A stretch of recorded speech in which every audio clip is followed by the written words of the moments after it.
Ang West Philippine Sea ay hindi katang-isip natin lamang. Ito ay atin. Ito ay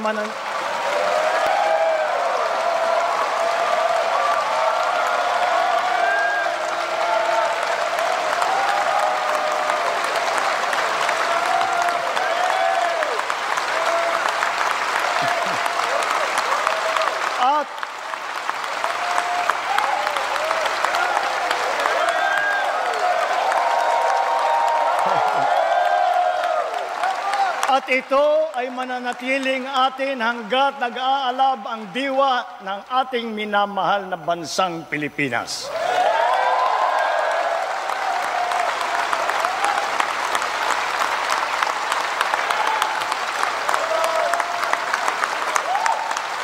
Pagtitibayin at palalaguin natin ang kamalayan at kaalaman ng buong bansa at titiyakin na maipapasa natin ito sa kabataan at ating susunod na mga salinlahi. Laws on our maritime zones and archipelagic sea lanes make sure that this intergenerational mandate, this duty, will firmly take root in the hearts and minds of all our people. Sa buong sandatang lakas, sa Coast Guard, sa ating mga mangingisda sa West Philippine Sea. Tagapin po ninyo ang taus-pusong pasasalamat ng buong bansa dahil sa inyong ginagawang pagmamatyag at sakripisyo.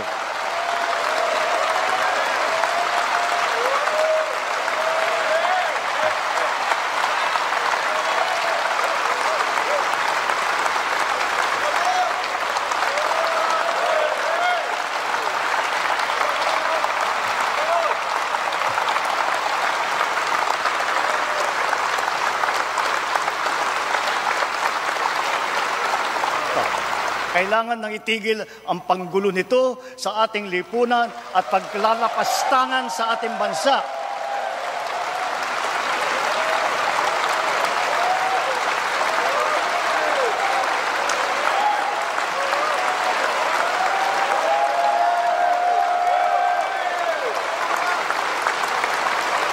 Effective today, all POGOs are banned.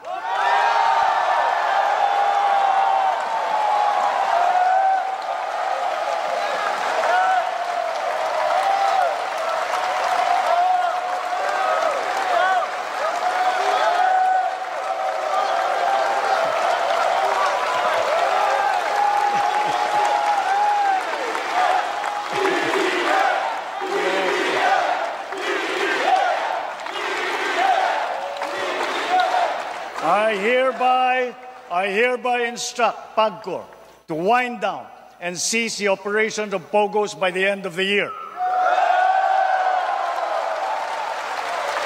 The DOLE, in coordination with our economic managers, shall use the time between now and then to find new jobs for our countrymen who will be displaced.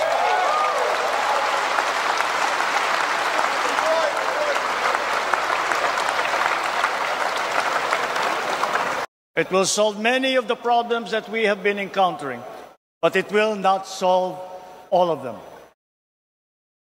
To solve all the problems that we have been suffering under, all officials, law enforcers, workers in government, and most of all, the citizenry, must always be vigilant, principled, and think of the health of the nation.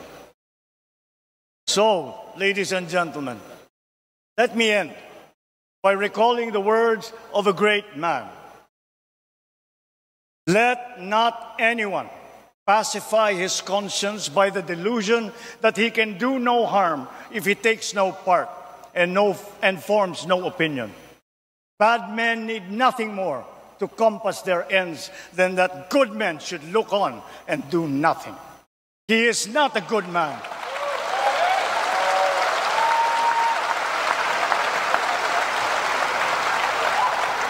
He is not a good man who, without a protest, allows wrong to be committed in his name.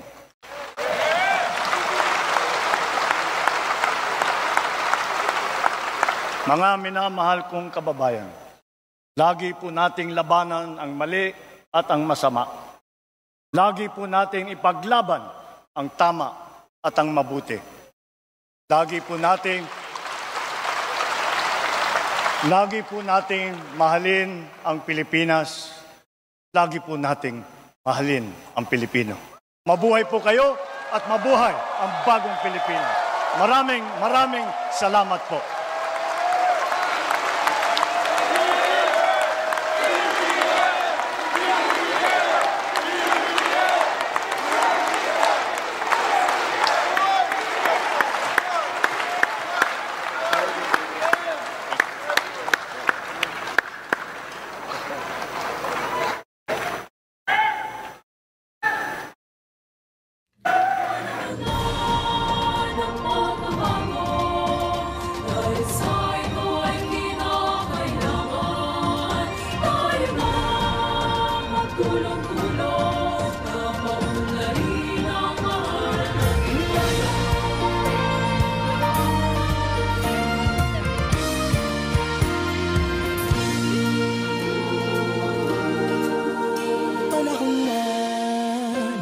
Pagbabago, dahil sa ito ay kinakailangan tayo na magtulong-tulong na paunlarin ang mahal nating bayan.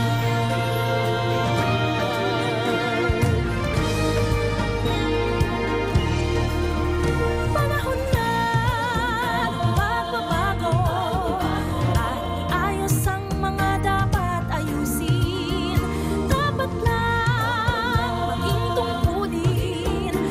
Bawat mamamayan dito sa atin, ng pagbabago patungo sa pag-asenso, magsikap ng mabuti at ng kuminhawa tayo.